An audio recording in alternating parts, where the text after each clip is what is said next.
Shalom e bem-vindos de volta ao Israel com a Aline. Bem-vindos de volta à nossa casa aqui em Jerusalém. Se vocês estão nesse vídeo é porque vocês já viram o título dele e a pergunta que surgiu bastante nas últimas semanas, principalmente no último vídeo, o vídeo do Instituto do Templo, é que eu tô parecendo um pouco diferente e muita gente perguntou se eu tô grávida. E para responder essa pergunta, nada melhor que convidar o meu marido, então, Shalom, Sefi. Oi, pessoal! Então, Sefi, nós estamos grávidos, sim ou não? Responda pro público.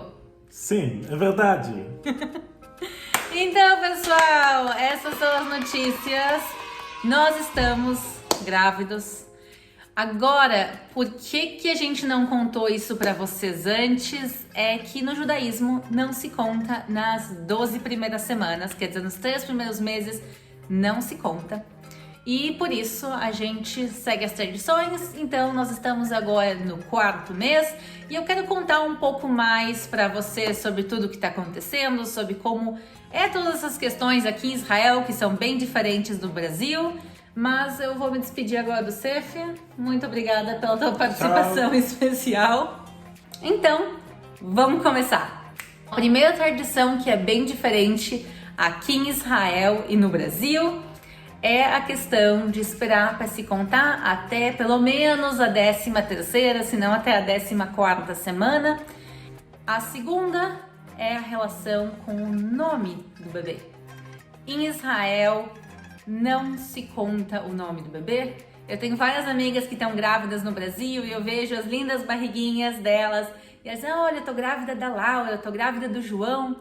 E aqui em Israel, o bebê não recebe nome.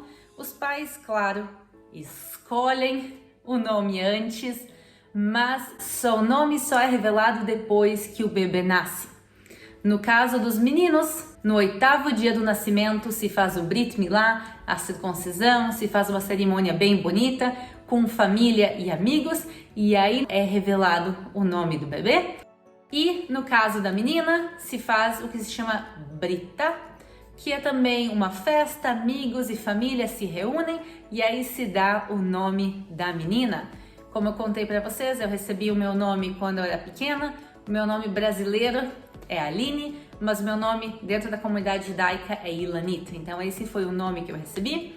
Então, pessoal, vocês podem mandar sugestões de nomes, mas o nome a gente só vai pelo menos contar depois que o bebê nascer. E contar se é menino ou menina, a gente não tem problema nenhum de contar, mas a gente ainda não tem 100% de certeza, então nas próximas semanas a gente vai contar também, a gente vai compartilhar com vocês essa novidade, se é um menino ou uma menina, mas o que eu posso contar para vocês por enquanto é que a gente realmente tá grávidos, que eu tô no meu 4º mês de gravidez, então a carinha mais redonda nos vídeos, a barriguinha um pouco para fora que vocês viram no último vídeo, agora vocês sabem também a razão. Então, outro costume que se faz em Israel é que não se compra enxoval. Eu sei que sou uma loucura, e é um pouco realmente.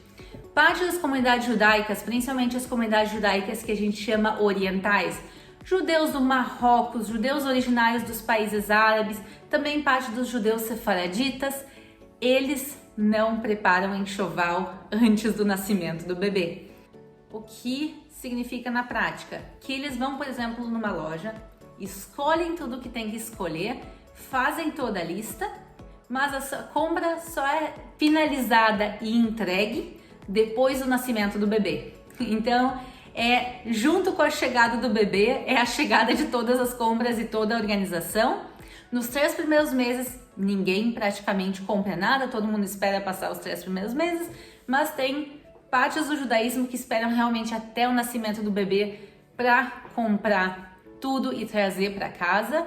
Isso é porque em épocas antigas a mortalidade infantil era muito grande, era um risco o nascimento do bebê, tanto para o bebê como para a mãe. Graças a Deus isso aqui em Israel hoje já não é uma realidade, o sistema de saúde aqui é muito bom, o sistema de saúde aqui também é público, eu tenho inclusive vídeo aqui no canal que eu falo um pouquinho sobre isso. Se vocês tiverem interesse de acompanhar mais de todo esse processo, deixe nos comentários e a gente compartilha um pouco mais desse processo todo com vocês. Mas hoje em dia as coisas são bem mais seguras para todo mundo, bem mais modernas, mas até os dias de hoje parte das pessoas não prepara o enxoval. Eu nessas vou ser uma brasileira, eu sim pretendo planejar o meu enxoval, comprar e trazer para casa antes do nascimento do bebê, porque já tem bastante confusão acontecendo depois que o bebê nasce. Como a gente falou, tem a circuncisão para os meninos, para as meninas tem a britá. E também tem outra cerimônia que se faz aqui em Israel que eu acho muito interessante e que tem uma chance também de a gente talvez fazer, que é o Pidyon Haben. O que é essa cerimônia? Essa cerimônia é a cerimônia que o povo de Israel fazia desde a época do Templo de Jerusalém, porque tudo que é primeiro, todo primogênito, primeiro fruto, tudo que é primeiro era dedicado ao Templo de Jerusalém. Então, os filhos, homens primogênitos, eram dedicados ao templo. Então, se levavam os bebês ao templo. Agora, não o pessoal realmente dava os bebês para o templo. Quem quisesse podia dar. A gente conhece histórias, por exemplo, de Samuel, que ele sim cresceu no templo. Mas a maior parte das pessoas o que faziam, levavam as crianças até o templo e pagavam uma questão simbólica. Dizer, olha, eu estou dando essa oferta por causa do meu filho primogênito que nasceu, então se a gente tiver um menino, a gente provavelmente sim vai fazer o Pidyon Haben.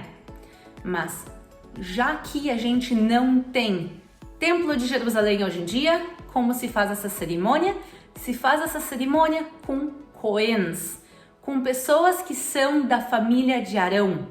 Aquele mesmo Arão, irmão de Moisés, que veio há 3.200 anos atrás, a gente tem até os dias de hoje quem são os descendentes dele, ou pelo menos parte dos descendentes dele, a gente sabe até os dias de hoje. Então, essa cerimônia é feita e se dá um valor simbólico ao Cohen, a gente que é da família dos sacerdotes do Templo de Jerusalém. Então, é uma cerimônia muito mais simbólica hoje em dia do que qualquer outra coisa, mas é uma lembrança dos tempos que a gente tinha o Templo de Jerusalém. E a gente tem falado tanto aqui do Templo de Jerusalém no canal que eu achei nada melhor que também comentar para vocês dessa cerimônia. E mais uma coisa que eu quero comentar com vocês são os nomes mais populares de bebês dos últimos anos aqui em Israel. A gente já traduziu tantos nomes aqui no canal, mas eu quero agora falar os nomes da moda nesses últimos anos aqui em Israel. Quais os 5 nomes mais populares para meninos e para meninas em Israel na última década? Em quinto lugar, para os meninos, o nome Yosef. Yosef, em português, a gente diz José. O nome super tradicional no Brasil, também segue sendo super popular em Israel até os dias de hoje. E Yosef quer dizer aquele que acrescenta. E em quarto lugar, também um nome bíblico muito popular é o nome David. Em hebraico a gente pronuncia com D no final, Davi em português, e quer dizer amado. E em terceiro lugar, um dos guerreiros de Davi, que se chama Itai. Agora, uma coisa interessante em relação ao nome Itai é que a gente não sabe qual o significado do nome. Um nome lindo, mas o significado ainda tem muita discussão. Em segundo lugar, a gente tem o nome Uri. Uri vem da palavra Or Sheli, minha luz. Então, Uri em segundo lugar. E em primeiro lugar, o nome mais popular entre meninos é o nome Noam, que também é um nome bíblico, mas o interessante desse nome é que ele é um nome unissex. Noam pode ser usado tanto para meninos como para meninas, mais comum entre meninos, mas tem para todo mundo aqui. E o significado do nome é agradável. E agora, quais os nomes mais populares para as meninas. Em quinto lugar vem Yael. Em português a gente pronuncia Jael e ela é uma heroína do livro de Juízes. E o nome dela é o nome de um animal, que a maneira mais fácil de explicar é colocar para vocês aqui na tela também a foto desse animal. Então, esse aqui é a Yael e ela é bem comum no deserto da Judéia e no deserto do Negev até os dias de hoje. Em quarto lugar, o nome Maia. Agora, pessoal, o nome Maia é um nome que existe em muitas culturas diferentes e cada cultura tem o seu significado para esse nome. E justamente em hebraico tem uma discussão qual a tradução ou qual o significado desse nome. Uma das explicações mais importantes ou mais famosas é que o nome Maia vem de Maim, que é água ou águas. Então pode ser essa a tradução do nome Maia. E em terceiro lugar, Shira. Shira quer dizer poesia ou canção. Então é um nome bem poético e super popular em Israel. Em número 2 vem o nome Tamar. Tamar, a gente às vezes em português também diz Tamara e Tamar significa literalmente tâmara, uma das 7 frutas da terra de Israel e um nome que eu acho também lindo de se dar aqui em Israel, já que a gente viaja pelas estradas aqui em Israel e vê as tamareiras e a quantidade de tâmaras que tem aqui. E em primeiro lugar, o nome mais popular entre as meninas em Israel na última década é o nome Noah. Agora eu acho interessante, dos meninos é Noam, das meninas é Noah. Esses são os 2 nomes mais populares na última década.